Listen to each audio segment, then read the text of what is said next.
Have you ever been rejected by people who know you, not strangers, not enemies, but people who watched you grow, people who prayed with you, people who once celebrated you? The painful part isn't just the rejection, it's the confusion.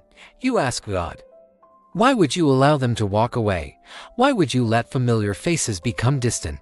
Why does it hurt more when rejection comes from people I trusted?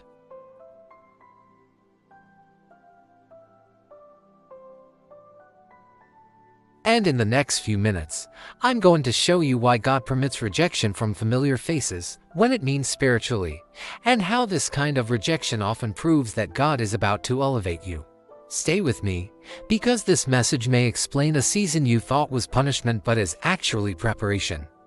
One of the hardest lessons in life is this: not everyone who knows your past can follow your future.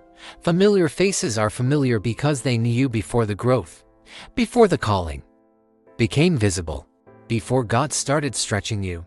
And when God begins to enlarge you internally, it creates discomfort externally. Jesus himself said, "A prophet is not without honor except in his hometown and among his own relatives." Why? Because familiarity can blind people to what God is doing now.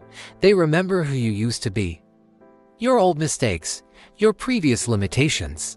So when God starts changing you, it threatens the version of you they are comfortable with. Rejection is not always about dislike. Sometimes it's about misalignment. One reason rejection hurts so deeply is because we leaned on people emotionally, spiritually, or mentally.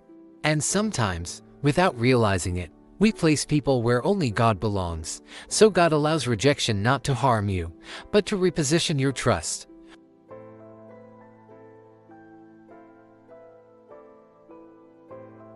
Some of your greatest spiritual growth happens when no one claps, when no one understands, when no one is validating you.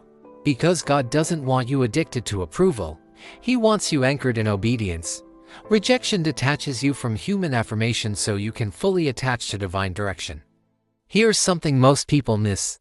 Some familiar faces are connected to old versions of you. They may not intentionally hold you back, but their presence keeps you small. God allowed Abraham to leave his family before he could show him the promised land. Why? Because some destinies cannot be fulfilled in familiar environments. Rejection forces separation, and separation creates clarity. When people walk away, God removes distractions, old expectations, and limiting labels. What feels like loss is actually room being made for growth. If everyone is comfortable with your growth, it's likely not growth at all. Real transformation disrupts comfort. When familiar faces reject you, it often means you no longer fit old systems. You've outgrown familiar roles, and God is shifting you into a new identity. Joseph was rejected by his brothers before he ruled. David was overlooked before he was anointed. Jesus was rejected before the resurrection power was revealed. Rejection is often the announcement that God is changing your position. Rejection also sharpens your spiritual awareness.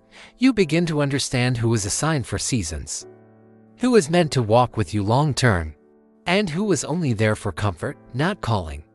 God uses rejection to refine your circle, because not everyone who starts with you is meant to finish with you. And that's not bitterness, that's wisdom. So what should you do when familiar faces reject you? Don't chase explanations. Don't beg for validation.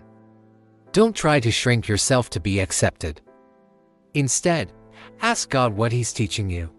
Guard your heart from offense. Stay obedient even when misunderstood. Rejection does not cancel your calling, it confirms it. If you've been rejected by familiar faces, hear this clearly: God did not abandon you. He advanced you. What walked away made room for what's coming. What left could not survive where God is taking you. You are not losing people. You are shedding weights. If this message spoke to your heart, like this video.